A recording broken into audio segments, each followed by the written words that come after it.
Hello সবাইকে, আমি শ্যামলী। তোমাদের সবাইকে স্বাগত জানাই রোদ্দুর আর আমিতে। কি, কাল তো সরস্বতী পুজো। আমি তো সকাল সকাল চলে এসেছি পুজোর ফুল ফল বাজার করতে। নিশ্চয়ই তোমরাও আমার মতন আজকে খুবই ব্যস্ত। তবে আমার মনে হয় আমার এখনকার ব্যস্ততা ঠিক ছোটবেলার ব্যস্ততার মতো কিন্তু নয়।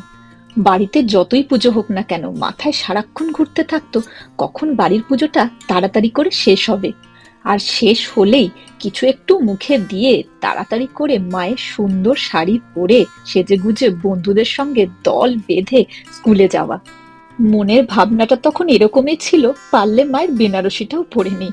নাইনে ওঠার আগে অবধি পুজোর আগের দিন আমাদের দায়িত্বে থাকতো পুজোর ডেকোরেশন করা, আলপনা আঁকা। আর নাইনের দিদিরা যেত প্রত্যেকটা স্কুলে নিমন্ত্রণ করতে কার্ড দিতে।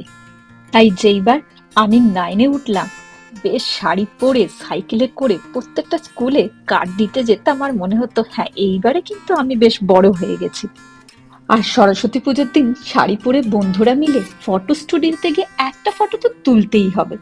আমার মনে হয় আমার মতো তোমাদেরও অনেক রকম স্মৃতি জড়িয়ে আছে এই সরস্বতী পুজো নিয়ে।